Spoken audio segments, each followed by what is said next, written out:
If you're living in a reversed world, you have to think in reverse. You're being lied to all the time. Here's a testimony from Natalia Sakovich, who came to grace 30 years ago with her 5 children. You know them. They left the USSR because of persecution. She finished high school, of course, at the top of her class as valedictorian because all her kids are smart.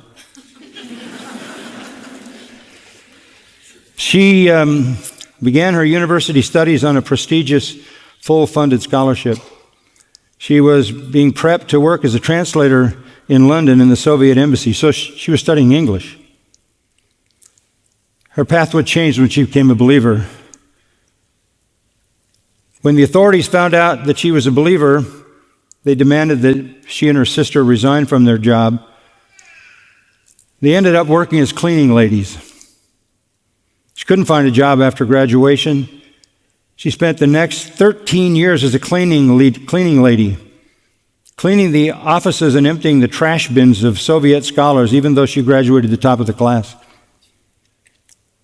When her older brother became a believer, he was expelled from the PhD program in mechanical engineering in the final semester of his studies. Her sister was expelled from another program in architecture after a woman saw her reading the Bible on a train.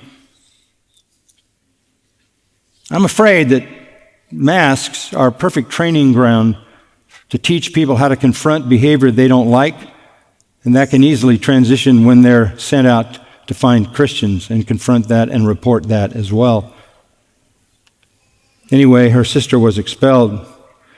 But Natalia continued to play an important role in the underground church. She had regular meetings with believers from other countries who supported Soviet believers. They had a secret code. If they said grandmother isn't feeling well, the meeting was off. If the telegram said grandmother's looking forward to the birthday party, church was on.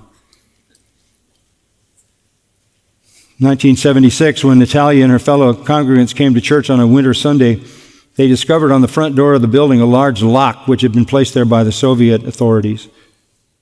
For the next 2 years, the congregants met in the forests of Riga, Latvia during the warm months and in people's homes during the winter.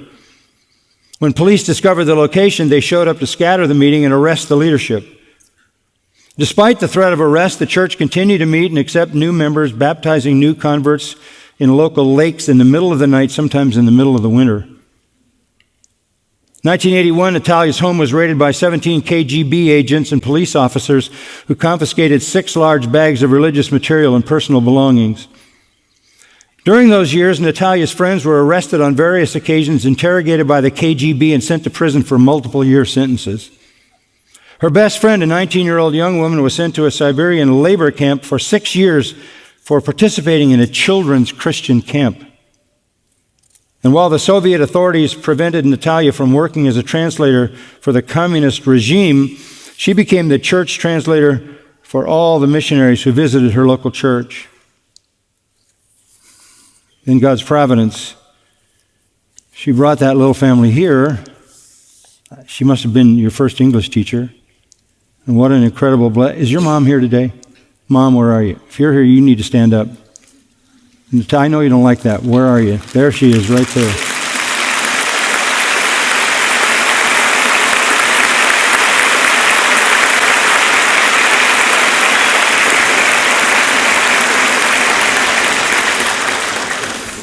All of that was a result of Marxism and socialism, words you're hearing all the time. All the time.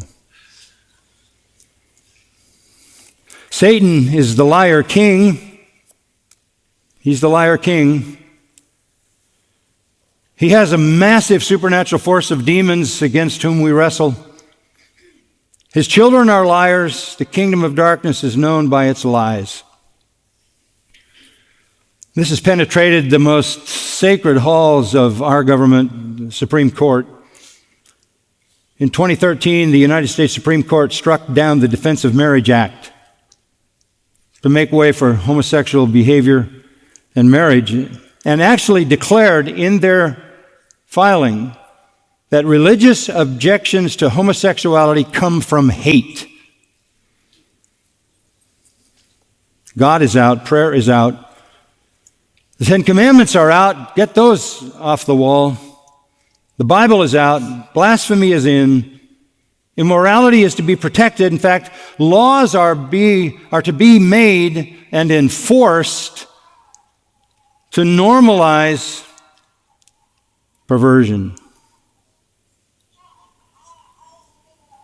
Cancel all dissent. There can't be any dissent. That's why people are getting canceled. That's why their Twitter accounts are being taken down. And big tech is in cahoots with this paganism.